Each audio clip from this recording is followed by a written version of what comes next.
செய்திக்கு ஆதாரமாக நாம் யாரும்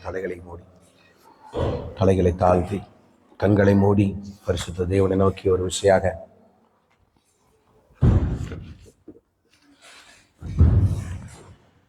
என்ன வந்தாலும் நம்புவேன் என் நேசர் மீட்பரை, யார் கைவிட்டாலும் பின் செல்வேன் எனது இயேசுவை. அகல ஆழ உயரமாய் எவ்வளவு அன்பு கூர்ந்தார், என்ன துன்பங்கள் வந்தாலும் அவர் என்னை கைவிட மாட்டார். காக்கும் வல்ல மீட்பர் உண்டனக்கு உண்டனக்கு உண்டனக்கு, காக்கும் வல்ல மீட்பர் உண்டனக்கு, காத்திடுவார் என்றுமே காத்திடுவார் என்றுமே.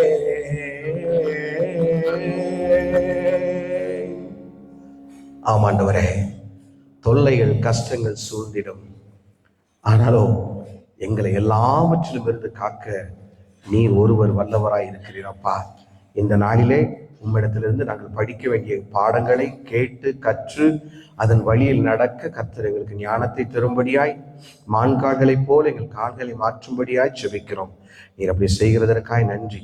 பேசுகிற அடியனை மறைத்து கர்த்தர் நீர் வெளிப்படுவீராக.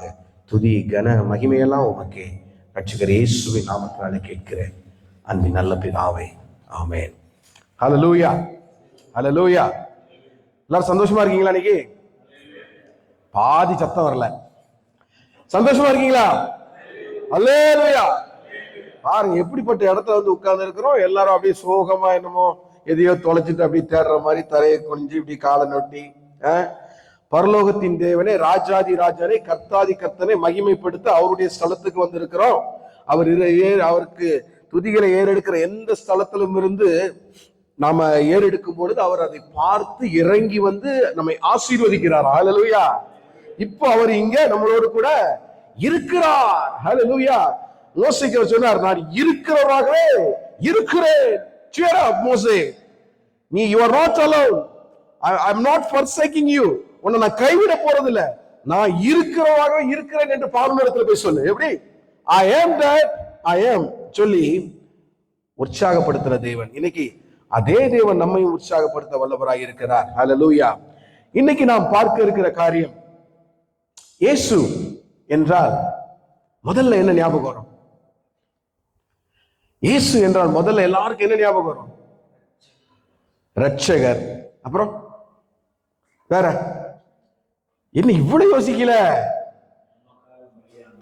நமக்காக பலியானார், அன்பா இருந்தார். இன்னும் என்ன? சிலுவை. சிலுவையில நமக்கு அதான் பலியானதுன்னு சொல்லிட்டாங்க. அப்புறம் என்ன? சரி, ஓகே. இன்னைக்கு நாம அவர் ஒரு நல்ல மேய்ப்பனாய் பார்க்க போகிறோம். ஹல்லேலூயா. கர்த்தர் ஒரு நல்ல மேய்ப்பர். நல்ல மேய்ப்பன்னா என்ன செய்ய முடியும்? தன் ஆடுகளுக்காக ஜீவனையும் கொடுக்க முடியும். இன்னைக்கு நாம் பார்க்க இருக்கிற திருவசனம் பரிசுத்த யோவான் எழுதின நற்செய்தி நூலிலே யோவான் 10ஆம் அதிகாரம் 11வது வசனத்தை நாம் வாசிக்கலாம்.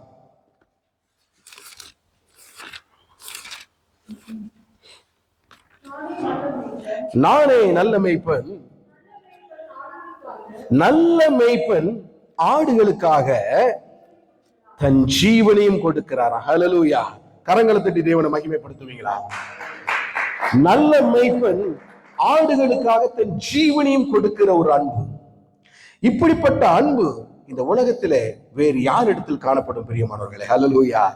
33 கோடி தேவர்கள் இருக்காங்கன்னு சொல்லி உலகத்துல எத்தனை பேர் சொல்லி கொண்டிருக்கிறாங்க? அந்த 33 கோடியில ஒரு தெய்வம் கூட உனக்காகவும் எனக்காக உயர விடாது. ஹல்லேலூயா. இயேசு ஒருவரே ஆடுகளுக்காக தன் ஜீவனையும் கொடுக்கிற நல்ல மேய்ப்பன். இப்படிப்பட்ட நல்ல மேய்ப்பன் நம்மளுடைய வாழ்க்கையில இருப்பது நமக்கு எத்தனை ஆனந்தம், எத்தனை மகிழ்ச்சி, எத்தனை ஒரு நம்பிக்கை பாருங்க. நாம் இந்த உலகத்துல ஏதோ ஒரு சக்திக்குள்ளா இயங்கி கொண்டிருக்கிறோம். ஏதோ ஒரு சக்தி நம்ம இயக்கி கொண்டிருக்கிறது. யாரோ நம்மை நடத்தி கொண்டிருக்கிறார். நடக்க சொல்லி தாரும் கர்த்தாவே என்று சொல்லி நான் கண்களை மூடி அடுத்து என் வாழ்வில் என்ன வரும், என்ன நடக்கும், என்ன சம்பவிக்கும், யார் என்னுடைய வாழ்க்கையில புயலாய் வருவார்கள் என்று சொல்லி தடுமாறி நிற்கிற வேளைகளிலே நமக்கு ஒருவர் உண்டு பலன் தர. அவர்தான் நம்முடைய மேய்ப்பன்.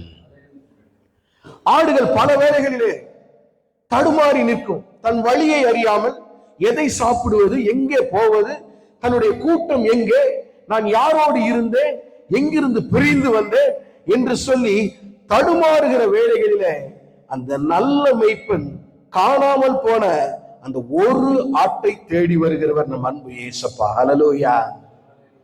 தன் ஆடுகளுக்காக ஜீவனையும் கொடுக்கிறார். ஒருவேளை அது மலைகளில் உச்சியில சிக்கொண்டிருந்தாலும் சரி, பள்ளத்தாக்கிலே விழுந்து தவித்துக் கொண்டிருந்தாலும் சரி, முட்களில் நடுவில் சிக்கி கொண்டிருந்தாலும் சரி, அவைகளை மீட்க நம் தேவன் வல்லவராய் இருக்கிறார். நம்மளை மீட்பதற்காய் அவர் எந்த நிலையிலும் சென்று செயல்பட அவர் வல்லவராய் இருக்கிறார். ஆடுகளுக்கு ஆபத்து எங்க இருந்தெல்லாம் வரும்? ஆடுகளுக்கு பல வழிகளில் இருந்து ஆபத்துகள் கடந்து வரும். இந்த கிராமங்களில் நீங்க போய் பார்த்தீங்கன்னா, திருநெல்வேலி சைடு, தூத்துக்குடி சைடுலாம் நீங்க போய் பார்த்தீங்கன்னா, அங்க வந்து ஒரு ஆடு இருந்ததுன்னா அங்க ஒரு நிறைய பட்டி இருக்கும். அந்த பட்டின்னு சொல்லுவாங்க. பெரிய கூடையா இருக்கும். அந்த கூடைகளுக்குள்ளதான் ராத்திரியில என்ன செஞ்சிருவாங்க, ஆடுகளை உள்ள உட்கார வச்சு கமுத்தி போட்டுருவாங்க. எல்லாம் பாதுகாப்பா இருக்கும். ஆனா அது நினைச்சிட்டு இருக்கு நான் பாதுகாப்பா இருக்கேன்னு. அதை பாதுகாக்க ஒரே ஒருவன் அந்த ராத்திரியில பனியிலும் சரி, பயத்திலும் சரி, இருளிலும் சரி, அந்த ஆடுகளை விட்டு பிரியாதபடிக்கு அந்த இடத்துல கட்டுல போட்டுட்டு ஒரு கம்பையும் ஒரு வழக்கையும் வச்சுட்டு ராத்திரி முழுவதும் அந்த ஆடுகளை காத்து கொண்டிருப்பான். நல்ல மேய்ப்பன் தன் ஆடுகளை தப்பி விட ஒருபோதும் செய்ய மாட்டான். திருட்டு போக விட மாட்டான். ஆடுகளை திருடுறதுக்கே ஒரு ஊர்ல ஒரு பெரிய கும்பல் இருக்கு. ஒரு முறை என்னுடைய நண்பர் ஒருவர் திடீரென, இல்ல பாபு இங்க வான்னு கூப்பிட்டாரு. நானும் என்னண்ணே சொல்லுங்கண்ணே அப்படின்ன. நம்ம வீட்டுல ஒரு ஆடு நிக்கப்பா, இன்னைக்கு ராத்திரி உரிச்சிடணும், பார்த்துக்கோ, உரிச்சு நாளைக்கு கறியை வச்சிடணும்ட்டாரு. நானும் ரொம்ப உற்சாகமா போய் அந்த ஆட்டை பார்த்தா குட்டி ஆடு, மிஞ்சி மிஞ்சி போனா ஒரு 10 கிலோ தான் இருக்கும், குட்டி ஆடு. சரி என்ன வாங்கினீங்களா? இல்ல நான் வாங்கல, ஒரு ஆள் எனக்கு கொடுத்தாரு அப்படின்னாச்சு. சரி ரைட் ஓகே. ராத்திரியோட ராத்திரியா அதை அறுத்து தொலியெல்லாம் உரிச்சு துண்டு துண்டா வெட்டி கறியும் வச்சு காலையில நாங்க எங்க போயிட்டோம், மணிமுத்தார் ஃபால்ஸுக்கும் போயாச்சு. அதுக்கப்புறம் தான் மனுஷன் சொல்லுதாரு, இந்த ஆடு ஆட்டைய போட்டதுலான்னு. நான் சொன்னேன், எவனுடைய சாபத்தையோ நம்ம தின்னுட்டு இருக்கோம், ஏன்னா இப்படி பண்ணீங்கன்னு. அப்படி ஆடுகள் காணாம போகிறது ரொம்ப சகஜம். நிறைய ஆடுகள் இருக்கிற இடத்துல வழி தப்பி போறது ரொம்ப சகஜம். ஆடுகள் எங்கேயாவது மேய்ந்து கொண்டு இருக்கிறோம். மற்ற ஆடுகள் என்ன செய்யும், மெதுவா அப்படி மேய்ஞ்சி மேய்ஞ்சி மேய்ஞ்சி மேய்ஞ்சி தன் மேய்ப்பன் எங்க இருக்கிறான்னு பார்த்து அந்த மேய்ப்பன் வழியாக, அவன் போகிற வழியாக அப்படியே அது கடந்து கடந்து வந்து வழிகளிலே தன் பசியை மாற்றிக்கொண்டு மேய்ப்பனையும் தப்ப விடாதபடிக்கு, மேய்ப்பனுடைய கண்களுக்கு மறைவாய் போகாதபடிக்கு நேர்த்தியாய் போகும். ஆனா சில ஆடுகள் என்ன செய்யும், இன்னும் பசிக்குது, இன்னும் கொஞ்சம் மேய்வோம், இன்னும் அங்க கொஞ்சம் மேய்வோம், இங்க நல்ல பச்சை பசேன்னு இருக்கு, அங்க கொஞ்சம் நல்ல நல்ல அழகான பூக்களா இருக்கு, செடிகளா இருக்குன்னு சொல்லி போய் எங்கேயாவது மேய்ந்து கடைசியில் என்ன செஞ்சிடும், மேய்ப்பனை தப்ப விட்டுரும், மேய்ப்பனை எழுந்து போகும். அது தனியாய் விடப்பட்டு ராத்திரி எல்லாம் கடந்து கத்தும். அது கத்துற கத்த நீங்க கேட்டீங்கன்னா தெரியும். அப்படி சத்தம் போட்டு அலறுகிற ஒரு சூழ்நிலை. அந்த ஆடு இந்த ராத்திரி முழுவதும் கத்தி. ஆனா அந்த மேய்ப்பன் பட்டிக்கு போனோன்னா ஆட்டை எண்ணுவான். இலை 82 ஆடு தாண்டா இருக்கு, ஒரு ஆடு மிஸ்ஸிங்கிறா. அவன் ராத்திரி மற்ற ஆடுகளை விட்டுட்டு வரமாட்டான்.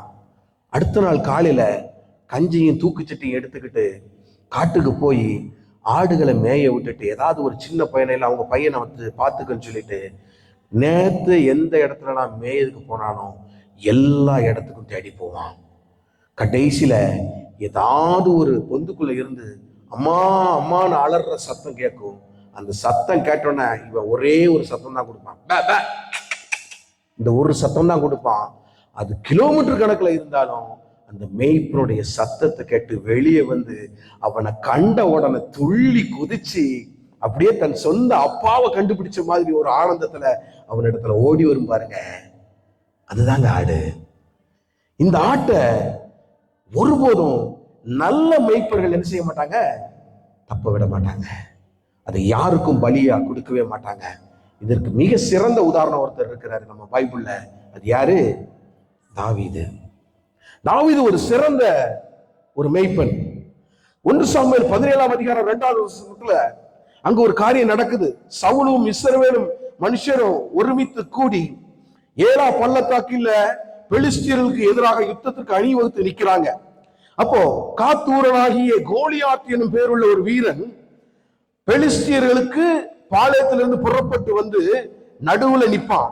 நின்னு டெய்லி கூப்பிடுவான், என்ன சந்திக்க கூடிய, என்ன என் கூட யுத்தம் பண்ணி ஜெயிக்கக்கூடிய ஒரு ஆம்பளை இருந்தா நீ இறக்கி விடு சொல்லி ஒவ்வொரு நாளும் என்ன செய்ய, இஸ்ரவேல் ஜனங்களை ஏளனம் பண்ணி அவர்கள் எல்லாரும் அவனுடைய உயரத்தையும் உருவத்தையும் அவன் வைத்திருக்கிற ஆயுதங்களையும் கண்டு பயந்து நடுங்கி இவனோடு கூட எப்படி யுத்தம் பண்ண முடியும், இவன் ஒரே அடியில நம்ம வீழ்த்தி விடுவானே என்று சொல்லி எல்லாரும் பதறி நிற்கிற வேளையில அங்க ஒரு காரியம் நடக்குது. அவனுடைய உயரம் ஏறத்தாழ 9.9 அடி உயரமா இருப்பான். அதாவது 2.97 மீட்டர் இருப்பான்னு சொல்லி சொல்லப்படுது. அவன் அணிந்திருந்த அந்த யுத்த கவசங்கள் மற்றும் அவனுடைய ஆயுதங்களுடைய எடை மாத்திரமே 57 கிலோ. நல்லா யோசிங்க, அவன் உடலிலே போட்டிருந்த அந்த ஆர்னமெண்ட்ஸை 57 கிலோ, 57 கேஜஸ். அப்ப அவன் எவ்வளவு பலசாலியா இருப்பான் பாருங்க. அவனுடைய அந்த ஈட்டி இருக்கு பாருங்க, அந்த ஸ்பியர் இருக்கு பாருங்க, அதனுடைய எடை மாத்திரம், அதனுடைய ஹைட் மாத்திரம் 8.9 அடி. அவன் யாருக்கும் பக்கத்துல போக வேண்டிய அவசியமே இல்லை. அவன் இங்க நின்று ஒருத்தன் ஈஸியா செஞ்சிட முடியும், கொன்ற முடியும். அவனுடைய பக்கத்திலே யாரையும் நெருங்க விடாதபடிக்கு அவனுடைய உயரமும் அவனுடைய பலமும் அவன் கையில் வைத்திருந்த ஆயுதமும் அவனுக்கு பாதுகாப்பு அரணா இருந்தது. அவன் வச்சிருந்த ஷீல்டு மட்டும் அது ஏறத்தாழ 7 கிலோ வெயிட். இந்த ஷீல்டு பாருங்க, இவ்வளவு பெரிய உருவத்தோட இவ்வளவு பலத்தோட அங்க நின்று ஒருத்தன் உரிமையிட்டான். யாருக்கு? இஸ்ரவேலின் தேவனாகிய கர்த்தரின் சேனைக்கு விரோதமா ஒருத்தன் நின்று அங்க உரும்பிட்டு இருக்கான். அப்போ 32வது வசனம் எடுத்து வாசிங்க. 1 சாமுவேல் 17:32 வசனம். தாவீது சவுலை நோக்கி, இவனு நிமித்தம் அவர் என்ன சொல்றான் பாருங்க, ஒரு சின்ன பையங்க, அவன் ஒரு வாலிப பையன், அவன் பார்க்கிறதுக்கு ரொம்ப கியூட்டா அழகா எல்லாராலையும் கொஞ்சப்படுகிற ஒரு உருவத்துல இருக்கக்கூடிய ஒரு குட்டி பையன். அவன் சொல்றான், இவன் நிமித்தம் நீங்க என்ன செய்ய வேண்டாம், யாரும் கலங்க வேண்டாம். தொடர்ந்து வாசிங்க.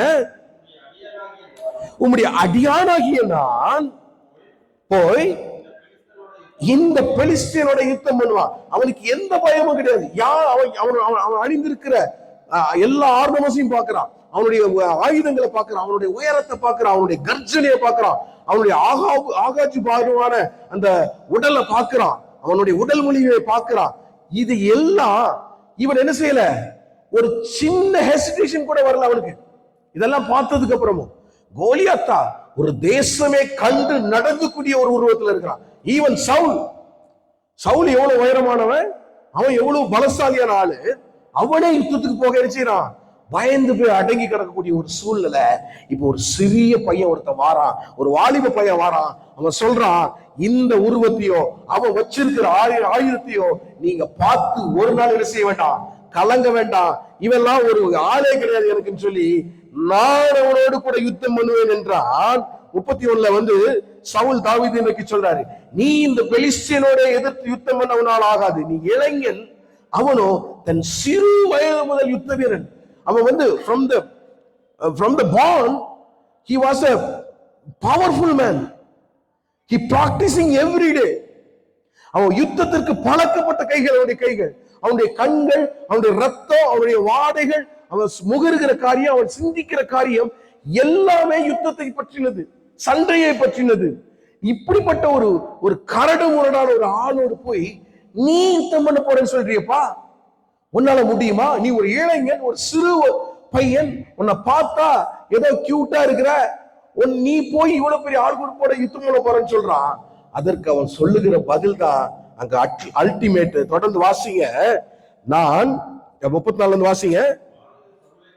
தாவீது சவுலை பார்த்து, உம்முடைய அடியான் என் தகப்பனுடைய ஆடுகளை மேய்த்து கொண்டிருந்த போது, நல்ல கவனிங்க, நல்ல கவனிங்க, ஒரு விசை ஒரு சிங்கமும் ஒரு விசை ஒரு கரடியும் வந்து மந்தையில் இருக்கிற ஒரு ஆட்டை பிடித்து கொண்டதாம்.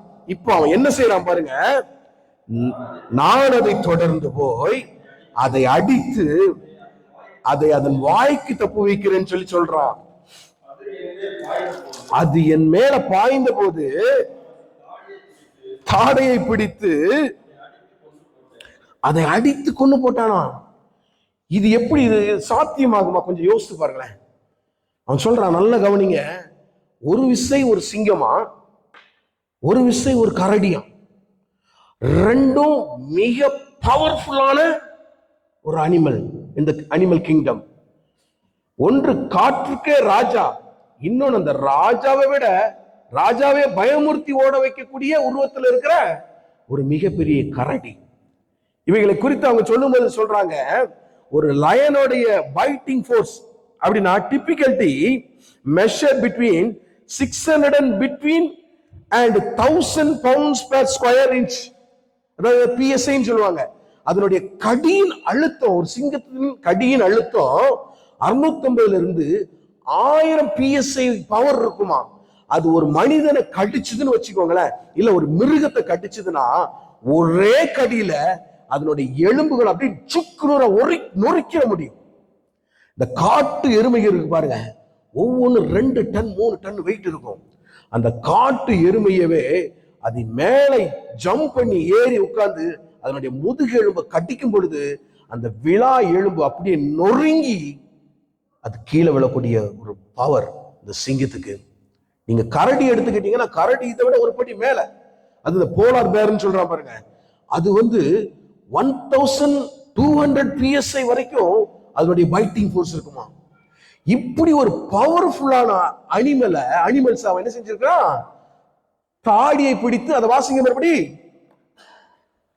என்ன சொல்லப்பட்டிருக்கு, நான் அதை தொடர்ந்து போய் அதை அடித்து வாய்க்கு தப்பு வைத்து அது என் மேல் பாய்ந்த போது அதன் தாடியை பிடித்து அடித்து கொன்று போட்டானா.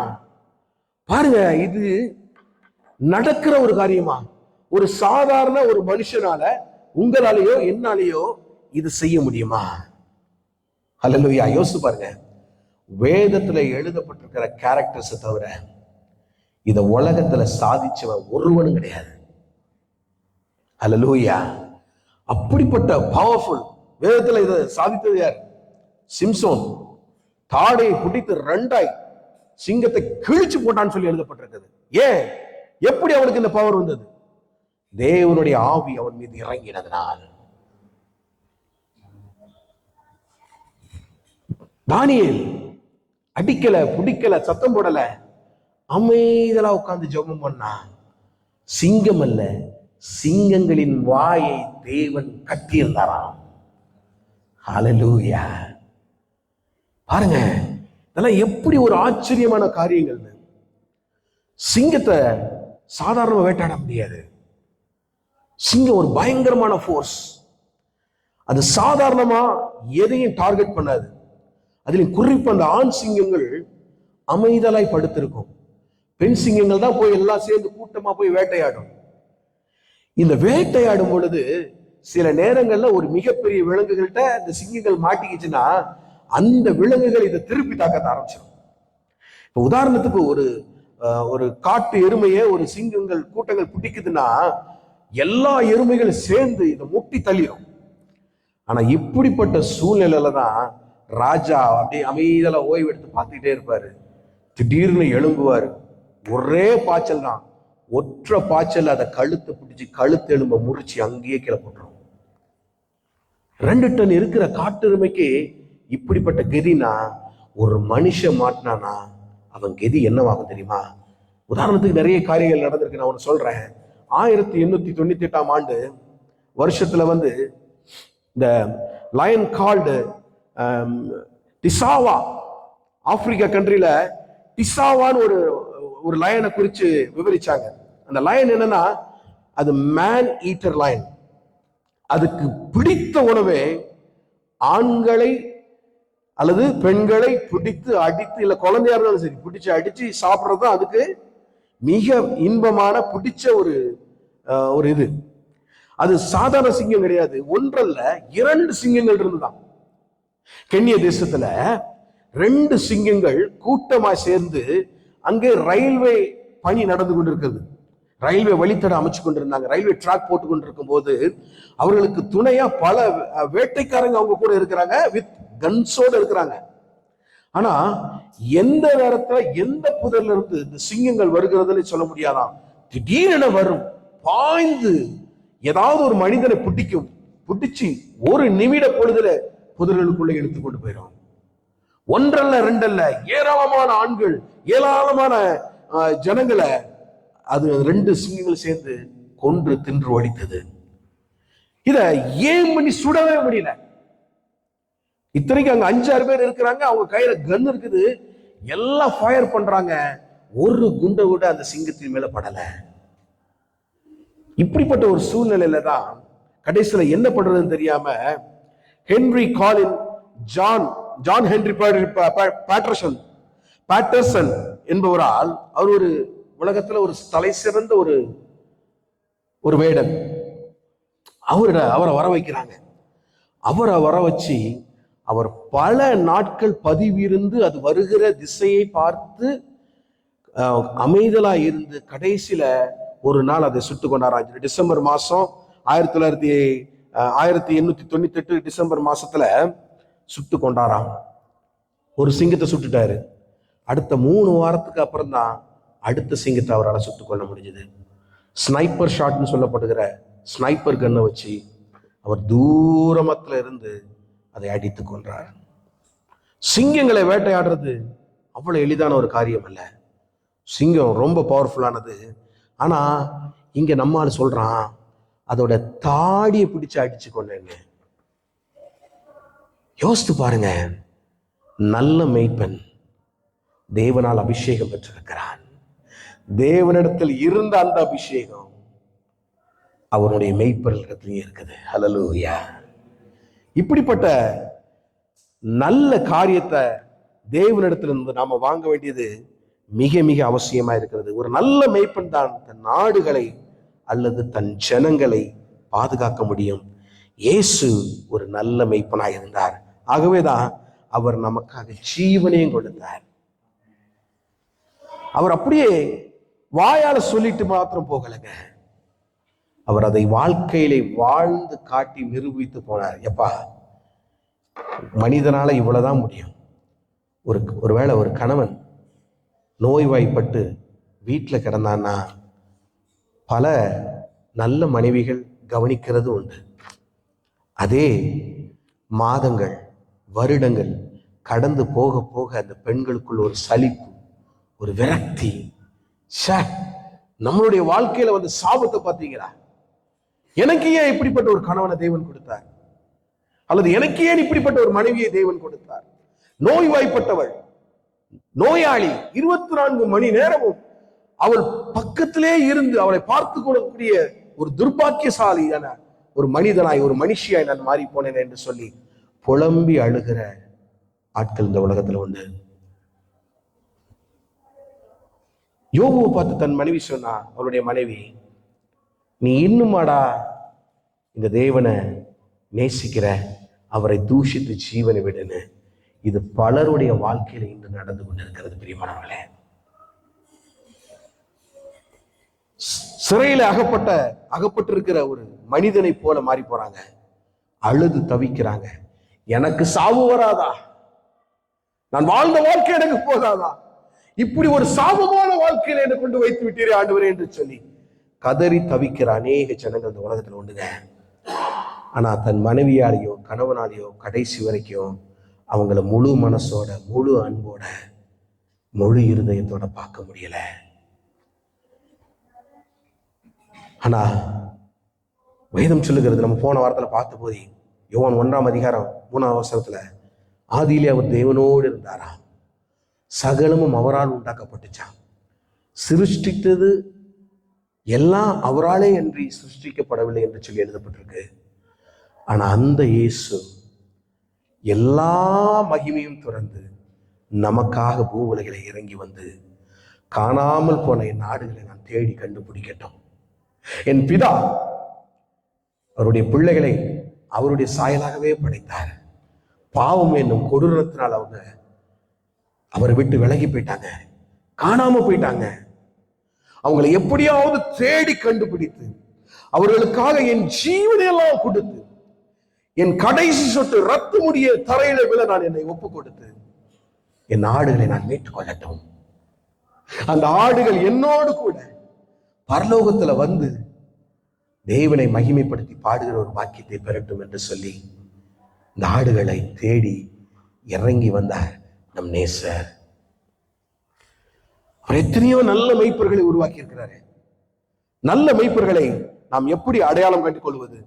யோவான் 10ஆம் அதிகாரம் 1ஆவது வசனத்துல சொல்லப்பட்டிருக்கிறது, மெய்யாகவே மெய்யாகவே நான் உங்களுக்கு சொல்லுகிறேன், ஆட்டு தொழுவத்துக்குள் வேறு வாசல் வழியாக ஏறுகிறவன் கள்ளனும் கொள்ளைக்காரனுமாய் இருக்கிறான். இதை ஆவிக்குரிய அர்த்தத்துல நாம் எப்படி எடுத்துக்கொள்வது? வேற வாசல் வழியா வருகிற எந்த மெய்ப்பனும் சும்மா வரலங்க. அவ ஆடுகளை கொள்ளை அடிப்பதற்காகவும் மோசம் போக்குறதுக்காகவும் தான் வர்றான். ஆனா இங்க நல்ல மெய்ப்பன் எப்படி இருப்பானா, 1 பேதுரு 4ஆம் அதிகாரம் 11ஆவது வசனத்தை எடுத்து வாசிங்கள. ஒருவன் போதித்தால் தேவனுடைய வாக்கியங்களின்படி போதிக்கிறவன், ஒருவன் உதவி செய்தால் தேவன் தந்தரும் பலத்தின்படி உதவி செய்கிறார். போகிறார். நல்ல கவனிங்க, நல்ல கவனிங்க. நல்ல மெய்ப்பனை எப்படி அடையாளம் கொண்டு கொள்வது? மிக தெளிவாக பேதுரு எழுதி வைத்து போயிருக்கிறார். மறுபடி வாசிங்க. ஒருவன் போதித்தால்,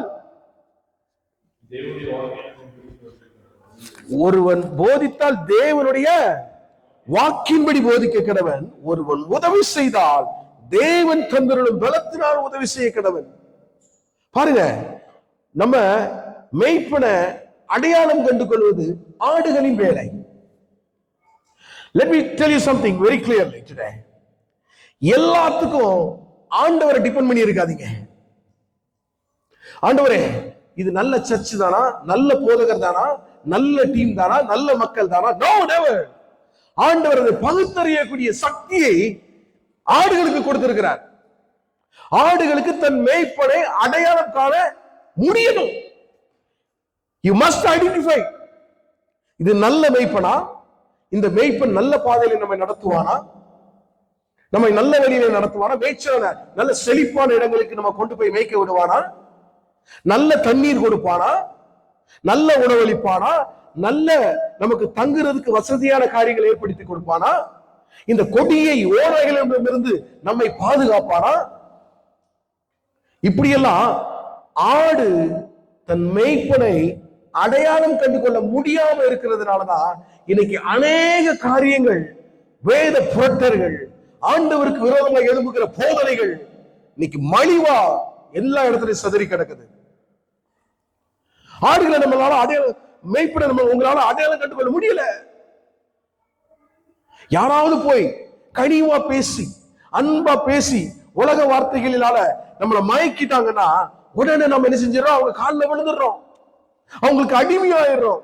அவங்களுடைய கரத்துல இருந்து அவங்களுடைய வாயிலிருந்து வருகிறது தேவ வார்த்தையா? நிஜமாவே இந்த ஆடுகளை கருத்தோடு அந்த மேய்ப்பன் மேய்க்கிறானா? உண்மையான அன்போடு உண்மையான இருதயத்தோடு மேய்க்கிறானா என்பதை கவனிக்க ஆடுகள் மந்தைகள் மறந்து போயின. அவங்களுக்கு வேண்டியதுலாம் என்ன? சண்டே ஒரு ஃபெலோஷிப், எங்கேயாவது வரணும், உட்காரணும், ஆண்டவருடைய வார்த்தை கேட்கணும், போகணும். நம்ம எதற்காக அழைக்கப்பட்டிருக்கிறோம் சொல்லி தெரியாத ஒரு வாழ்க்கையில நினைச்சோம் நாம வாழ்ந்து கொண்டிருக்கிறோம். இரண்டாவது ஒரு குவாலிட்டி எப்படி இருக்கணும்னா, எபிரேயர் 13:7 13-17 எடுத்து வாசிங்கள. உங்களை நடத்துகிறவர்கள் உங்கள் ஆத்துமாக்காக உத்தரவாதம் பண்ணுறவர்களாக இருக்கிறாங்களா? ஹலோ, போதும். உங்களை நடத்துற உங்க மேய்ப்பன் உங்க ஆத்துமாக்களுக்கு உத்தரவாதம் பண்றவங்களா இருக்காங்களாங்க. உங்க ஆத்துமா எப்படி இருக்கு? உங்க ஆத்மாவுடைய ரகசியம் என்ன? உங்க ஆத்மாக்குள்ள புதைந்து கிடக்கிற காரியங்கள் என்ன? இவைகளை வெளிக்கொணர்ந்து இவைகளை அறிந்து ஒவ்வொரு இருதயத்தையும் தெரிந்து புரிந்து அவர்களுக்கு ஏற்ற மாதிரி தேவ வசனத்தை கொடுத்து தேவனிடத்துல திருப்பி கொண்டு வர்றவன் தான் உங்களுடைய ஆத்மாவை உத்தரவாதம் பண்றவன். எல்லாரையும் கண்டு நம்பிராதீங்க. மாய்மாலமான வார்த்தைகளை கண்டு அவர்கள் பேசுகிற அழகு, பழகுகிற அழகு, நோ. ஆண்டவரை என்னைக்கு அங்க உங்களை ஒரு மூடராக இருக்க சொல்லிக் கொடுக்கவே இல்லை. விழித்திருங்கள், விழித்திருந்து ஜெபிங்கன்னு சொல்லி அதனால ஆண்டவர் சொல்றார். நம்ம ஏன் விழித்து இருக்கணும்? இப்படிப்பட்டவர்களை அடையாளம் கண்டு கொள்ள வேண்டும். பண ஆசை எல்லா தீமைக்கு வேற இருக்குது. இப்ப பாருங்க, மூணாவது ஒரு காரியத்தை சொல்றேன் பாருங்க. எபிரேயர் 13:5 வாசிங்க. நீங்கள் பண ஆசை இல்லாதவர்களா இருக்கணுமா? எதுக்கு? இது யாருக்கு சொல்லப்பட்டது? இது மேய்ப்பனுக்கு சொல்லப்பட்டதா, மந்தைக்கு சொல்லப்பட்டதாங்க? சொல்லுங்க. இதுல அவர் அடையாளப்படுத்துறது கீழே உள்ளது. நீங்க வாசித்தீங்கன்னா முழுசா தெரியும். வாசிங்க. அதனாலே கர்த்தர் எனக்கு சகாயம். இல்ல, நீங்க அந்த வசனத்தை முழுசா வாசிங்க. நீங்கள் பண ஆசையுள்ளவர்களாய் நடந்து உங்களுக்கு இருக்கிறவைகள் போதும் என்று எண்ணுங்கள். நான் உன்னை விட்டு விலகுவதும் இல்லை, உன்னை கைவிடுவதும் இல்லை. நல்லா யோசிச்சு பாருங்க. இந்த பண ஆசை தான் எல்லா தீமைக்கு வேற இருக்குது. மேய்ப்பனுக்கும் சரி, மந்தைகளுக்கும் சரி. போதும் என்கின்ற மனமே புன்சை மருந்து என்று சொல்லி சொல்லப்பட்டிருக்குது. நமக்கு பண ஆசை இன்னும் வேணும், இன்னும் வேணும். இப்ப இதனால இந்த பண ஆசையால எத்தனை ஊழியர்கள் தங்கள் நிலையிலிருந்து விழுந்திருக்காங்க கொஞ்சம் யோசித்து பாருங்க. பண ஆசை. நீங்க ஒரே ஒரு காரியம் உங்களுக்கு சொல்றேன், கேட்டுக்கோங்க.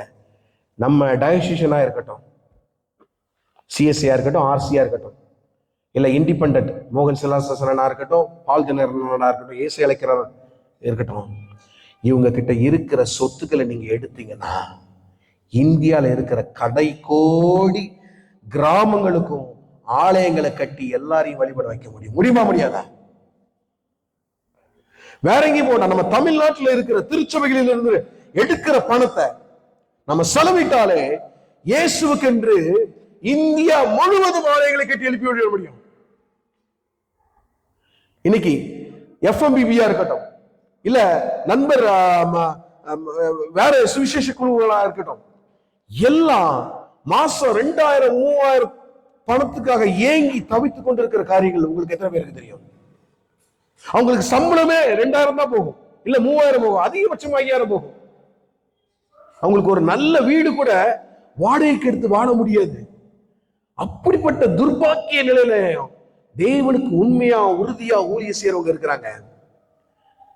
இவங்களும் அப்படித்தான் இருந்தாங்க ஆதி காலத்துல. ஆனா அந்த பணம் வந்துச்சு பாருங்க. இந்த பணம் வர வர வர வர பணத்தாசை எல்லா ஊழியத்தின் கதவுகளையும் மூடி அவங்க சொத்தை பாதுகாக்கக்கூடிய நிலைமையில அவங்களை கொண்டு வச்சிருச்சு. இன்னைக்கு டைசிஷன்ல சண்டை, சச்சரவு, வெட்டு, குத்து. தூத்துக்குடி திருச்சபையில நடக்கிற எலெக்ஷன்ல ஒரு பெண் வேட்பாளர் கொலை செய்யப்பட்டார். பாருங்க, இப்படிப்பட்ட மெய்ப்பர்களை வச்சு எந்த மந்தைகள் பரலோகத்துக்கு போக முடியும்? யோசிச்சு பாருங்க. பண ஆசை எல்லா தீமைக்கும் வேறா இருக்குது. நாலாவதா 2 தீமோத்தேயு 3ஆம் அதிகாரம் 16-17 எடுத்து வாசிங்க.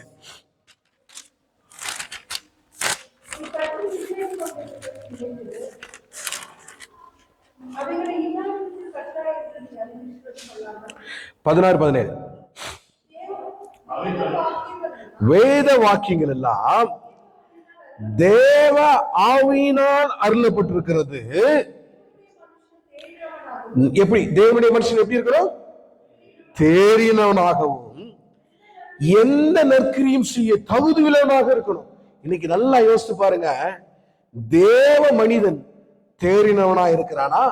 எந்த நற்கிரியும் தன் மந்தைக்காக தன் ஆடுகளுக்காக செய்ய தயாரா இருக்கிறானா? இல்ல ஆடுகள்கிட்ட இருந்து சொரண்டி சொரண்டி சொரண்டி சொரண்டி தன்னுடைய கஜனாவை சேர்த்து கொண்டு இருக்கிறானா?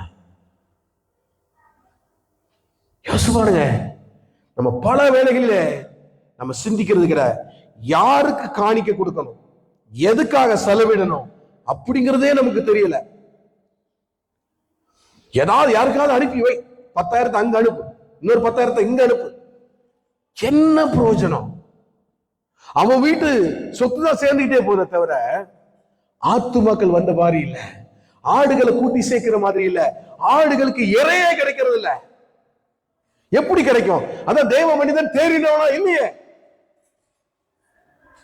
ஆண்டவர்கிட்ட வார்த்தைகளை வாங்கி சபைகளுக்கு கொடுக்க வேண்டியதுடைய மிகப்பெரிய கடமை யார் இடத்துல இருக்குது? தன் மெய்ப்பன் இடத்துல இருக்குது. தன் வாய்க்கு வந்ததெல்லாம் இஷ்டத்திற்கு உளறி போவதற்காக ஆண்டவர் அவனை தெரிந்து கொள்ளல, அபிஷேகம் அல்ல, அவனை நம்பி அந்த ஆடுகளை கொடுக்கவும் இல்லை. யோசித்து பாருங்க, வேத வழியில உங்களை நடத்துறானா?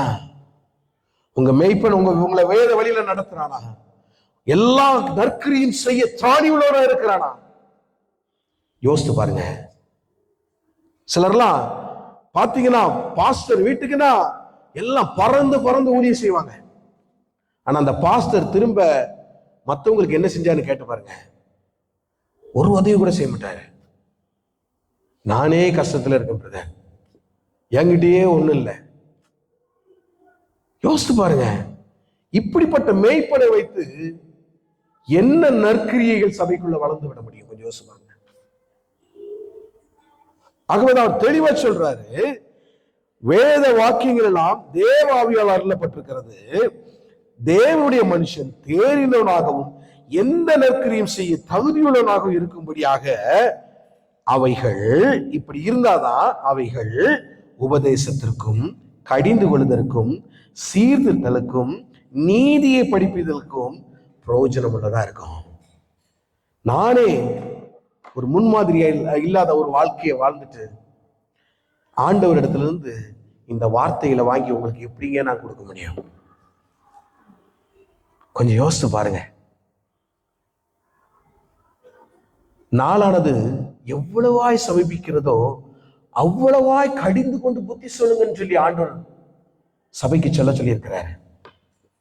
அப்ப நான் அந்த வழியில நடக்காம, நான் நற்கிரியைகளை செய்யாம, தேறினவனா இல்லாம என் மந்தைகளை நான் எப்படி காத்துக்கொள்ள முடியும்? கொஞ்சம் யோசிச்சு பாருங்க.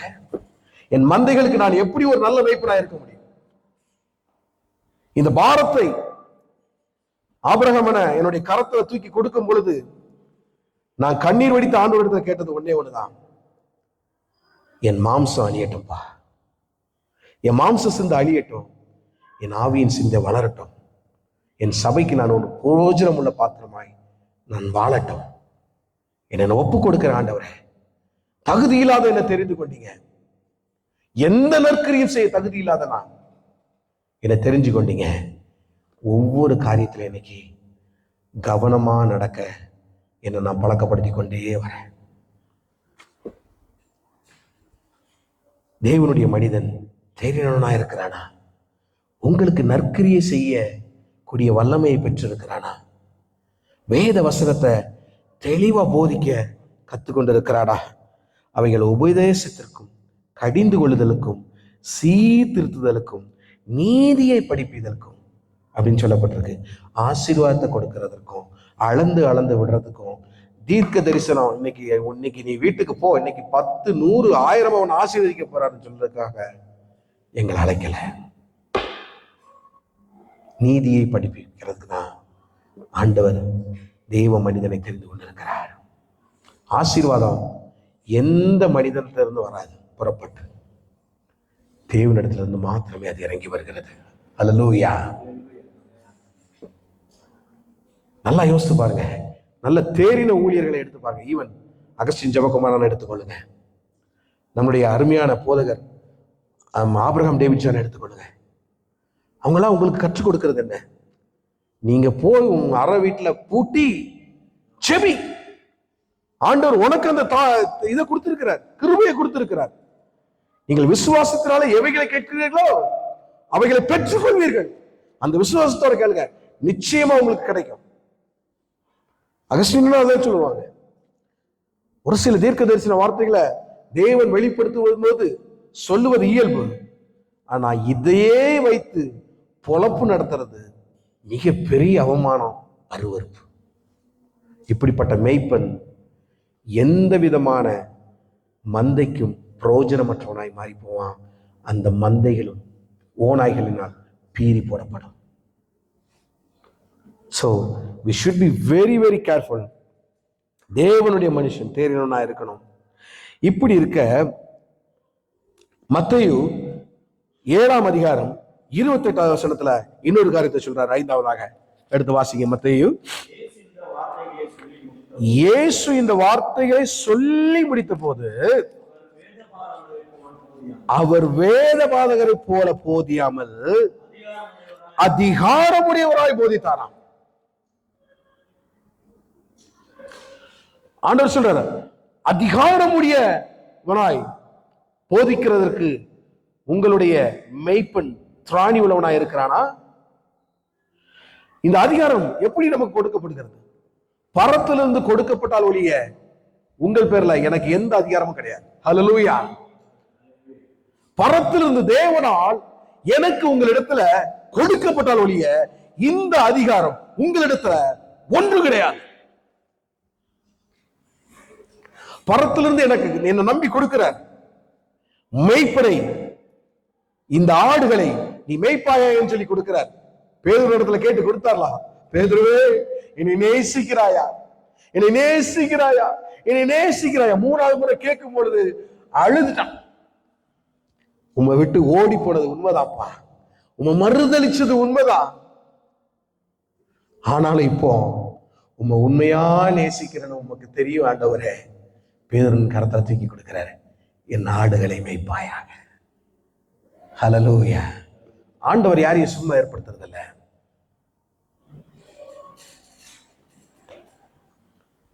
ஆரோனை போல அழைக்கப்பட்டால் ஒழிய இந்த கனமான ஊழியத்தை ஒருவராலும் சுமக்க முடியாது. ஆண்டவர் சொல்றாரு, இப்படிப்பட்ட காரியங்கள், அதிகாரம் உள்ள வார்த்தை உங்களுடைய மெய்ப்பனிடத்துல இருக்குதா? தேவனிடத்துல இருந்து ஒரு அதிகாரத்தை பெற்று உங்களுக்கு வார்த்தைகளை கொடுக்க அவன் வல்லவனாய் இருக்கிறானா? இயேசுவின் அதிகாரத்தை பார்த்தவன எல்லாரும் பிரமித்தாங்களாம். நீங்க அடுத்த வசனத்தை வாசித்து பார்த்தீங்கன்னா தெரியும். ஜனங்கள் அவருடைய போதகத்தை குறித்து ஆச்சரியப்பட்டு,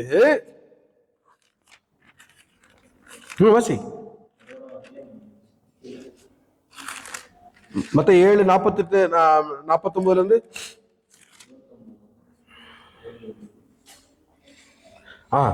ஜனங்கள் அவருடைய போதகத்தை குறித்து என்ன செஞ்சாங்களா? ஆச்சரியப்பட்டாங்களாம். இது என்னமா இருக்கும்? இப்படி இது வரைக்கும் யாரும் போதிக்கலையே. அத்தனை வருஷமா ஆலயத்துல யாரும் போதிச்சுட்டு இருந்திருக்கா? வேதபாரர்கள் போதித்துக் கொண்டிருக்காங்க, மோசையின் பிரமாணங்களை கற்றுக் கொடுத்து இருந்தாங்க. ஆனா அவங்களுக்கு அவங்க யாரும் என்ன செய்யல? இவரை போல அதிகாரம் உள்ளவராய் வேத வாக்கியத்தை கற்றுக் கொடுக்கிற ஜனங்களுக்கு. So that தேவ மனிதன் அவரிடத்திலிருந்து வல்லமையை பெற்று ஜனங்களுக்கு வல்லமையாய் வார்த்தைகளை கொடுக்கிறவனாய் இருக்க வேண்டும். ஹல்லேலூயா. இப்படிப்பட்ட காரியத்தை நாம செய்ய வேண்டியது மிக அவசியம். 6வதாக சொல்லப்படுது லூக்கா 7ஆம் அதிகாரம்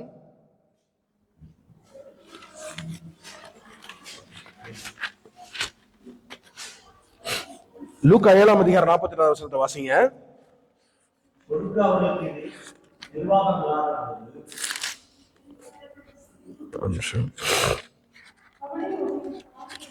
அவனை நோக்கி உன் பாவங்கள் மன்னிக்கப்பட்டதுன்னு சொல்றாரு.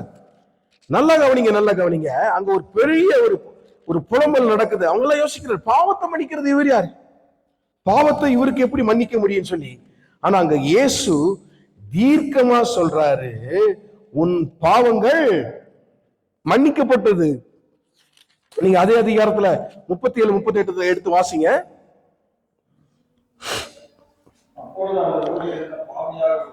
அப்பொழுது அந்த ஊரில் இருந்த பாவியாகிய ஒரு ஸ்திரீ அவர் பரிசேயன் வீட்டிலே பந்தி இருக்கிறதை அறிந்து ஒரு பரணியில அவர்கிட்ட இருக்கிற பரிமள தைலத்தை கொண்டு வந்து அவருடைய பாதங்களின் அருகே பின்னால் நின்று அழுது கொண்டு அவருடைய பாதங்களை கண்ணீரால நிறைச்சாராம்.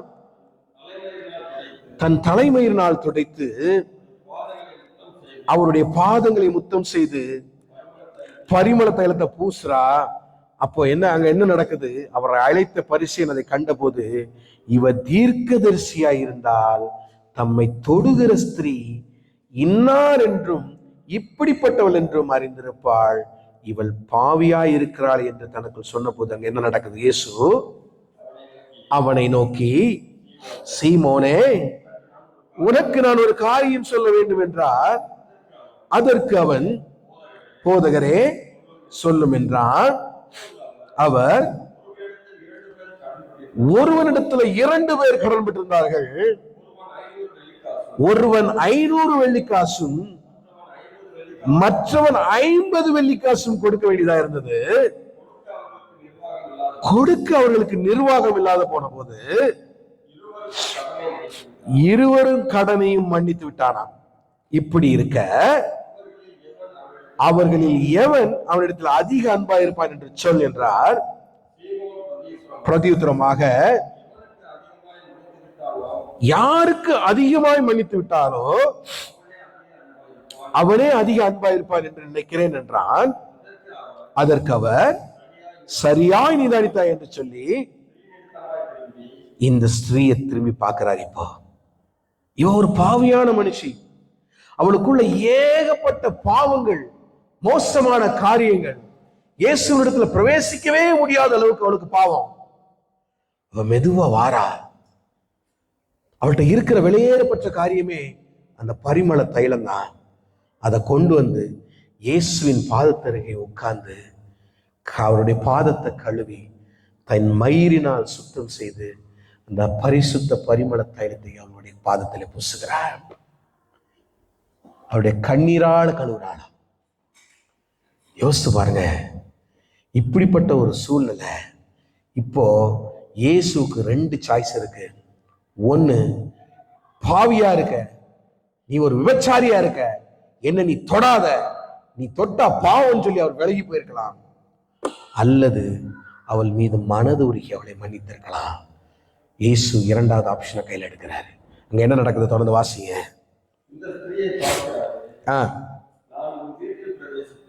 நான் உன் வீட்டில் பிரவேசித்தேன், நீ என் கால்களுக்கு தண்ணீர் தரவில்லை.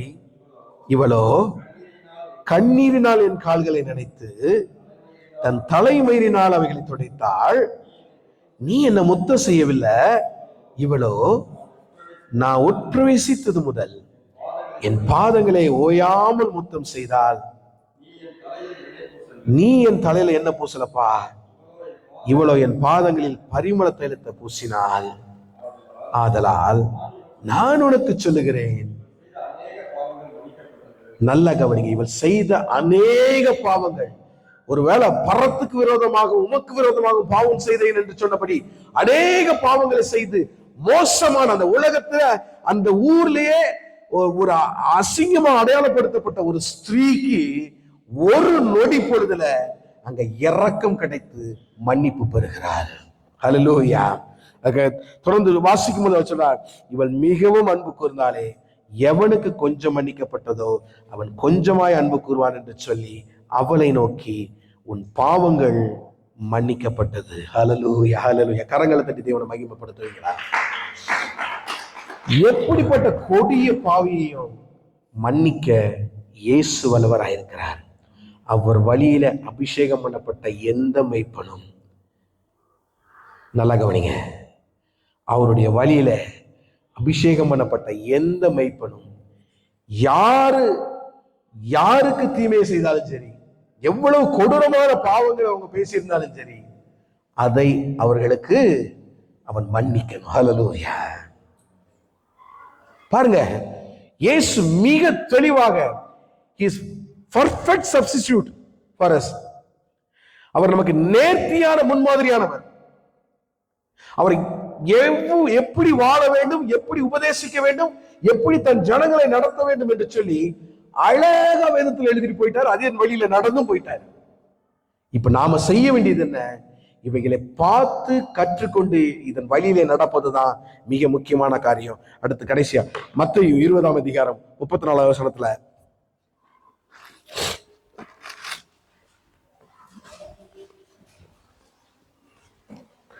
இங்க என்ன நடக்குது? 30ல இருந்தே வாசிங்க. அப்பொழுது வழி அருகே உட்கார்ந்திருந்த 2 குருடர்கள் இயேசு வழியே வருகிறார் என்று கேள்விப்பட்டு, ஆண்டவரே, தாவீதின் குமாரனே, எங்களுக்கு இரங்கும் என்று சொல்றாங்க. பேசாதிருக்கும்படி அதட்டினார்கள். அவர்களோ, ஆண்டவரே, தாவீதின் குமாரனே, எங்களுக்கு இரங்கும் என்று அதிகமாய் கூப்பிட்டார்கள். இயேசு நின்று அவள் தமிழிடத்தில் அழைத்து, நான் உங்களுக்கு என்ன செய்ய வேண்டும் என்று இருக்கிறீர்கள் என்றார். எங்க கண்களை திறக்க வேண்டும் என்றார்கள். இப்போ இயேசு என்ன சொல்றாரு? மனதுருகி அவர்கள் கண்களை தொட்டார். உடனே அவர்கள் பார்வையடைந்து அவர்களுக்கு பின் சென்றார்கள். அப்போ ஒரு மேய்ப்பன் தன் ஆடுகளை பார்த்து எப்படி இருக்கணும்? மனது உருகிறவனா இருக்கணும். அவங்களுடைய கஷ்டம், அவங்களுடைய கண்ணீர், அவங்களுடைய கவலைகளை தன்னுடனே எடுத்துக்கொள்ளணும். அவர்களுக்காக போராடி ஆண்டவரிடத்தில் ஜெபிக்கிறவனா இருக்கணும். அவர்களுக்கு விடுதலை வாங்கி கொடுக்கிறவனா இருக்கணும். இப்படிப்பட்ட மனிதர்களை நீங்கள் அடையாளம் கொள்கிறது மிக மிக அவசியம். ஆண்டவர் நிறைய குவாலிட்டிஸை நமக்கு காட்டி கொடுத்து போயிருக்கிறாரு. அதை பற்றி நாம் கவலைப்படுகிறதே இல்லை. இந்த குவாலிட்டிகளை நாம வளர்த்து கொள்வது கிறிஸ்தவ உலகத்துல மிக மிக அவசியமான ஒரு காரியம். கடைசியாக மத்தேயு 27:50 எடுத்து வாசிங்க. 8வது கடைசியான ஒரு காரியம். இயேசு மறுபடியும் மகா சத்தமாய் கூப்பிட்டு தன் ஆவியை விட்டார். யோசித்து பாருங்க, ஜீவனை கொடுக்கிற அன்பு இயேசுவின் அன்பு. இந்த ஜீவனை கொடுக்கிற இயேசுவின் அன்பின் வழியில வந்த நாமும் தன் நாடுகளுக்காய் ஜீவனை கொடுக்கிற மனிதனாய் மனுஷியாய் வாழ வேண்டியது அவசியம். அவர் கடைசியா, என்கிட்ட வேற என்னப்பா இருக்கு? என் ஜீவன் தான் இருக்கு, அதையும் எடுத்துக்கோ, அதையும் உனக்காக தாரேன்.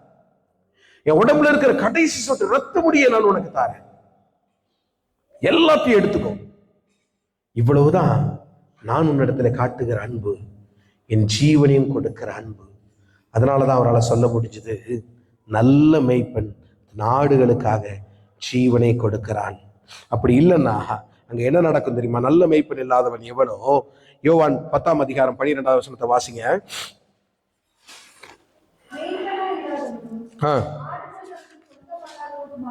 நல்ல கவனிங்க. மேய்ப்பன் இல்லாதவன் என்ன பண்ணுவான்னா, ஆடுகள் தனக்கு சொந்தம் இல்லாததுனால கூலியாள் ஓனாய் வருகிறதை கண்டு ஆடுகளை விட்டு என்ன செய்யறானா? அவன் ஓடி போறானா. அப்பொழுது ஓனாய் ஆடுகளை பீறி அவைகளை சிதறடிக்குமா. யோசித்து பாருங்க, நல்ல மேய்ப்பன் இல்லாதவன் ஓநாய்களுக்கு தன் ஆடுகளை என்ன செய்வான்? ஒப்பு கொடுத்துருவான். கடைசியா யோவான் 10ஆம் அதிகாரம் 15லிருந்து 18 வசனம் முடிய வாசிங்க, நம்ம முடிச்சிடலாம். நான் என்னுடையவைகளை அறிந்தும் என்னுடையவைகளால் அறியப்பட்டும் இருக்கிறேன். ஆடுகளுக்காக என் ஜீவனையும் கொடுக்கிறேன். நல்ல கவனிங்க, நல்ல கவனிங்க. நல்ல மேய்ப்பனை ஆடுகள் என்ன செஞ்சிருக்கு? அறிந்திருக்கிறதா. அதே மாதிரி மேய்ப்பனும் தன் ஆடுகளை அறிந்திருக்கிறானா. அதுக்கப்புறம்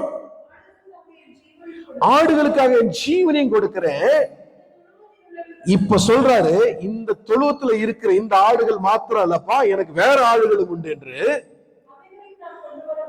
அவைகளையும் நான் கொண்டு வர வேண்டும். அவைகள் என் சத்தத்திற்கு செவி கொடுக்கும். அப்பொழுது ஒரே மந்தையும் ஒரே மேய்ப்பனும். ஹல்லேலூயா! கரங்களை தட்டி தேவனை மகிமைப்படுத்துங்க. இந்த மந்தையில இல்லாத இன்னும் அநேக ஆடுகள் இந்த பேன்பரி பட்டணத்துல நமக்கு சதறி கிடக்குது. இவைகள் எல்லாம் கட்டி அணைத்து தேடி பிடித்து கொண்டு வர வேண்டியது யாருடைய காரியம்? நம்மளுடைய காரியம். ஹல்லேலூயா! எவ்வளவு ஆனந்த பாக்கியமான ஒரு வசனம் பாருங்க. அதான் அவர் சொல்றாரு, கொண்டு வர வேண்டும். அவைகள் என் சத்தத்திற்கு நிச்சயம் செவி கொடுக்கும். அப்பொழுது ஒரே மந்தையும் ஒரே மேய்ப்பனும்.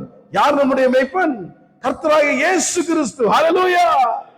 நம்ம எல்லாரும் அவருடைய ஆளுகையின் கீழே, அவருடைய மேய்ச்சலின் கீழே செழிப்பான இடத்துல மேய விடப்படுகிற உன்னதமான ஒரு ஆடுகளாய் மந்தைகளாய் மாறி போவோம். பிரியமானவர்களே, அதுதான் அவர் விரும்புகிறாரு. இப்படிப்பட்ட ஆடுகளை எங்கு சதறி கிடந்தாலும் சரி, அந்த ஆடுகளும் நம்மளுடைய ஆடுகள் தான். தேடி கொண்டு வாங்க இயேசுவின் இடத்துல.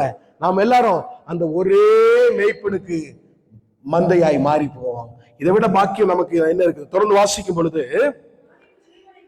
நான் என் ஜீவனை மறுபடியும் அடைந்து கொள்ளும்படி அதை கொடுக்கிறபடியினால் பிதா என்னில் அன்பா இருக்கிறாரா, ஒருவனும் அதை என்னிடத்திலிருந்து எடுத்துக்கொள்ள முடியாது.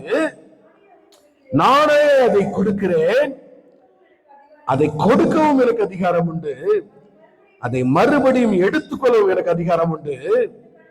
இந்த கட்டளைய நல்ல கவனிங்க, நல்ல கவனிங்க. இந்த கட்டளைய என் பிதாவின் இடத்தில் பெற்றுக்கொண்டேன். ஹல்லேலூயா! பிதா கொடுத்த கட்டளைங்க இது. இந்த ஆடுகள் செதறி கெடுக்கிற ஆடுகளை தேசம் வந்து தேடி போய் இயேசுவின் அன்பை சொல்லி, இயேசுவின் கருணை உள்ளத்தை சொல்லி, இயேசுவின் கவனிக்கிற காரியத்தை சொல்லி, அவர் உனக்காக படுகிற கஷ்டம், பட்ட கஷ்டம், உனக்காக அவர் சிலுவையில மரித்த அந்த காரியம், இவைகள் எல்லாவற்றையும் சொல்லி அந்த சிதறி கிடக்கிற ஆடுகள் எல்லாம் நம் மந்தையின் இடத்துல கூட்டி சென்று ஒரே மேய்ப்பனுக்கு கீழே நாம் எல்லாம் ஆடுகளாய் மந்தைகளாய் மாறி போவோம். இது யாரிடத்திலிருந்து பெற்ற கட்டளை? பிதாவின் இடத்திலிருந்து பெற்ற கட்டளை. இது அகஸ்டின் பாபு சொன்னதில்ல, இது பிதாவின் இடத்திலிருந்து பெற்ற கட்டளை. இந்த கட்டளையை நிறைவேற்றுவதற்கு நாம் எல்லாம் துரிதமா இருக்கணும். நாட்கள் பொல்லாதவைகளானதால் காலத்தை பிரயோஜனப்படுத்துங்கன்னு சொல்லியிருக்கு வேதம். இந்த பொல்லாத நாட்களில அவர் சொல்லியிருக்கிறாரு, அறுப்போ மிகுதி, ஆட்களோ கொஞ்சம், அறுப்பின் எஜமானத்தின் ஆட்களை கூட்டும்படி வேண்டிக் கொண்டார் என்று சொல்லி, இப்படிப்பட்ட காரியத்துக்குள்ள இருக்கிற நாம, அறிந்திருக்கிற நாம, ஆடுகளை தேடி கண்டுபிடிச்சு கொண்டு வரணும்னு கட்டளை பெற்றிருக்கிற நாம, அவருடைய கட்டளையை நிறைவேற்றுவதற்கு தாமதியாமல் ஓட வேண்டியது நம்மளுடைய கடமை. ஹல்லேலூயா! இதை செய்ய நீங்க ஆயத்தமா இருக்கிறீங்களா? இதை நீங்க செய்ய ஆயத்தமா இருக்கிறீங்களா? ஆண்டவர் இடத்துல இந்த நாளில நீங்க ஒப்பு கொடுங்க. ஆண்டவரே, நீங்க சொன்னீங்களப்பா, நல்ல மேய்ப்பன் தன் ஆடுகளுக்காக ஜீவனையும் கொடுக்கிறான் என்று சொல்லி, யாரெல்லாம் எழுந்து நின்று ஆண்டவரே என்னை ஒரு மேய்ப்பனாய், ஆண்டவரே நான் ஒப்பு கொடுக்க நான் ஆயத்தமா இருக்கிறேன். என் ஆடுகள், ஆண்டவரே உம்முடைய ஆடுகள் தேசம் இன்னும் சிதறி கிடக்குதப்பா, இவைகளை குறித்த பாரம் என்னுடைய இருதயத்துல வரட்டும், இவைகளை குறித்த காரியம் என்னுடைய இருதயத்துல வரட்டும். நான் சுயநலமா, நான் உண்டு, என் வேலை உண்டு, என் குடும்பம் உண்டு, என் பிள்ளைங்க உண்டுன்னு வாழாம, ஆண்டவரே உமக்காக எதையாவது செய்யக்கூடிய அந்த பாக்கியமான நிலையை அடைந்து கொள்ள இந்த நாளில நான் என்ன தத்தம் செய்கிறேன், என்னை ஒப்பு கொடுக்கிறேன் என்று சொல்லுவீங்களா? அப்படி சொல்றதா இருந்ததுன்னா ஆண்டவர் இடத்துல அந்த நாளில உங்களை ஒப்பு கொடுங்க. அவர் உங்களை உயர்த்த வல்லவராய் இருக்கார். ஒரு மெய்ப்பராய் மாற்ற அவர் வல்லவராய் இருக்கிறார். அவருக்கு எத்தனையோ மெய்ப்பர்கள் தேவைங்க, அநேக மெய்ப்பர்கள் இன்னும் தேவை. கடைசி காலம் வந்தாச்சு. நாளானது எவ்வளவாய் சமீபித்து வருகிறதோ அவ்வளவாய் புத்தி சொல்லுங்க, கடிந்து கொண்டு புத்தி சொல்லுங்கள் என்று சொல்லி வேதம் சொல்லி இருக்கிறது. இப்படிப்பட்ட காரியத்துல நம்ம தெரிந்திருந்தோம், இன்னும் நிர்விசாரமாய் இருந்தா ஆண்டவர் நம்மை குறித்து எப்படியா இருப்பார்? ஆண்டவரே, நாளில் ஒப்பு கொடுப்பீங்களா? ஆண்டவரே, காணாமல் போன ஒரு ஆட்டை தேடி ஓடி வந்தீங்களப்பா, இந்த நாள்ல அப்பா நீங்க கூட்டி சேர்க்கிற ஆடுகளின் மத்தியில நாங்களும் பயனுள்ள ஆடாய் மற்ற ஆடுகளை எங்களுக்குள்ளே ஆண்டவரே உம்மோடு கூட சேர்ந்து ஆண்டவரே நாங்களும் உயிர்ப்பிக்கிற ஒரு வேலையை செய்ய, கட்டடத்தை கட்ட ஆண்டவரே பரலோகத்தின் திறவுகோலை ஆண்டவரே தகப்பனை திறக்கக்கூடிய ஒரு வல்லமைய ஆண்டவரே இந்த காலத்துல இருக்கிற எங்களுக்கு நீ தரும்படியாய் செபிக்கிறோம் அப்பா. எத்தனையோ வேதத்துல நாங்கள் வாசிக்கிறோமே, தீர்க்க தரிசிகளையும் வல்லமையானவர்களை குறித்து வாசிக்கிறோமே. இப்படிப்பட்ட வல்லமை கர்த்தரீர் எங்களுக்கும் தர வேண்டுமா இந்த நாளில ஜெபிக்கிறோம் என்று சொல்லி நீங்க ஒப்பு கொடுப்பீங்களா?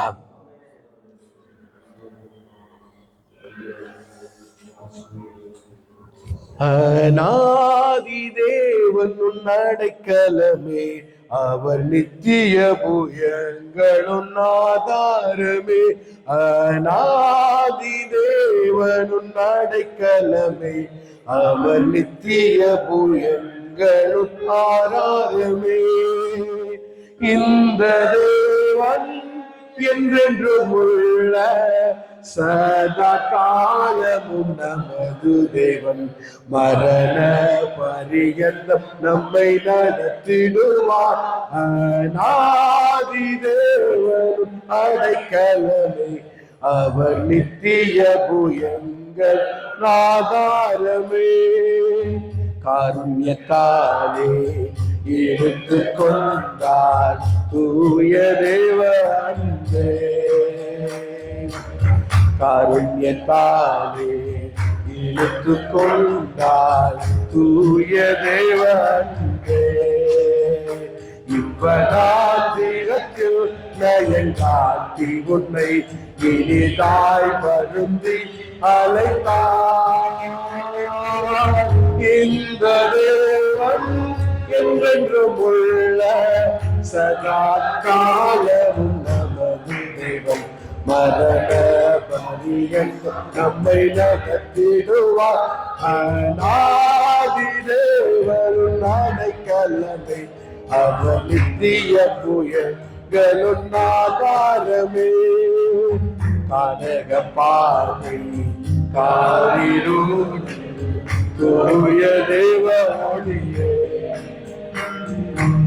கானக பார்வை காரிருள் தூய தேவ ஒளியே. அருகை நிறைந்த பள்ளத்தாக்குகளை அரும் நீரொன்றாய் மாற்றினாரே. இந்த தேவன் என்றென்றும் உள்ள சதா காலமும் நமது தேவன், மரண பரியந்தம் நம்மை நடத்திடுவார். அநாதி தேவன் அடைக்கலமே, அவர் நித்திய புயங்களும் ஆதாரமே. அநாதி தேவன் அடைக்கலமே, அவர் நித்திய புயங்களும் ஆதாரமே. கானக பாதை காரூரில் தெய்வ ஒளியாய் அவர் இறங்கி வருகிறார். இந்த நாளில அவர் நம்மை மீட்க வந்தது போல நாமும் அவர் தவறவிட்ட மந்தைகளை மீட்க வேண்டியது நம்மளுடைய கடமை. பிரியமானவர்களே, அதற்காக இன்னைக்கு உங்களை ஒப்பு கொடுப்பீங்களா? ஆண்டவரே, ஆண்டவரே, உம்முடைய சித்தம் செய்ய இந்த நாளில என்னை தத்தம் செய்கிறேனப்பா. நான் என்ன செய்ய வேண்டும், எங்கு ஓட வேண்டும், யாரை பிடிக்க வேண்டும் என்று சொல்லி எனக்கு கற்றுக் கொடுங்க. அப்படிப்பட்ட வல்லமையை நீ தாழ்வீராக என்று சொல்லி உங்களை ஒப்பு கொடுத்து ஜெபிப்பீங்களா? அவர் வல்லமையாய் பிரசங்கித்தது போல, அதிகாரம் உள்ளவராய் பிரசங்கித்தது போல இந்த நாளில தேவனுடைய வார்த்தையை அதிகாரமுடையவர்களாய் நீங்களும் நானும் சொல்லி, ஓரி கரவதா ஆண்டவரே நன்றி அப்பா. நீர் தவறவிட்ட எல்லா மந்தைகளை கூட்டி சேர்த்து ஒரே மந்தை ஒரே மேய்ப்பனுக்கு கீழே நாங்க எல்லாரும் கூடி வரும்படி செய்யும்படியாய் அன்போடு கேட்கிறோம்ப்பா. நீர் அப்படி செய்கிறதற்காய் நன்றி. இந்த நாளில் எங்க கூடியிருக்கிற யாவரும் இதற்காக எங்களை நாங்கள் ஒப்பு கொடுக்கிறோம், எங்களை நாங்கள் தப்பம் செய்கிறோம். ஒருவேளை எப்படிப்பட்ட காரியம் இதற்காக வந்தாலும் சரி, எப்படிப்பட்ட விலையை கொடுக்க வேண்டிய காரியமா இருந்தாலும் சரி, பின்னோக்கி ஓடாதபடிக்கு ஆண்டவரே தகப்பனே, நாங்கள் பார்த்தவ 12வது வசனத்துல பார்த்தவையோ 10:12 ஆண்டவரே, அவனுக்கு சொந்தமில்லாத ஆடுகளை குறித்த கரிசனை அவனுக்கு இல்ல. அவன் நாள் வரும் பொழுது, பிரச்சனை வரும் பொழுது அவன் விட்டு விலகி ஓடி போவான் என்று சொல்லி நாங்கள் பார்க்கிறோமே. கைவிட்டு போவான் என்று சொல்லி பார்க்கிறோமே. அப்படிப்பட்ட கைவிடப்பட்ட ஆண்டவரே அந்த ஆடுகளை ஓநாய்கள் பீறி போடும் என்று சொல்லி எழுதப்பட்டிருக்கிறது. ஆண்டவரே, அப்படி பீறி போட்டு விடாதபடிக்கு அப்படி ஓடி போயிருக்கிற எல்லா ஆடுகளையும் மந்தையிலே கூட்டி கொண்டு வந்து சேர்க்கக்கூடிய பலத்தை கர்த்தர் எங்களுக்கு தருவீராக. குறிப்பா ஆண்டவரே, இந்த சபைக்கு நீர் அதை தரும்படியாய் ஜெபிக்கிறோம். பான்பெரி தமிழ் கிறிஸ்டியன் ஃபெலோஷிப்புக்கு இப்படிப்பட்ட ஒரு உன்னதமான அழைப்பு நீர் தந்ததற்காய் நன்றி. இதில் நாங்கள் பலத்தோடு வாட கர்த்தர் எங்களுக்கு பலன் தரும்படியாய் ஜெபிக்கிறோம். நீர் அப்படி செய்கிறதற்காய் கோடான கோடி நன்றி அப்பா. வந்திருக்கிற ஒவ்வொருவரையும் கர்த்தர் ஆசீர்வதிப்பீராக, எல்லாரையும் பலப்படுத்துவீராக. ஆவிக்குரிய ஆசீர்வாதம், உலகத்துக்குண்டான ஆசீர்வாதம் எல்லாவற்றிலும் ஆண்டவரே கர்த்தர் பரிபூரணாய் இறங்கி வரும்படியாய் ஜெபிக்கிறோம். நீர் அப்படி செய்கிறதற்காய் நன்றி செலுத்து. எங்களை தரை மட்டும் உம்மிடத்துல தாழ்த்தி ஒப்பு கொடுக்கிறோம். இயேசுவின் நாமத்தினாலே கேட்கிறோம் அன்பின் நல்ல பிதாவே, ஆமென்.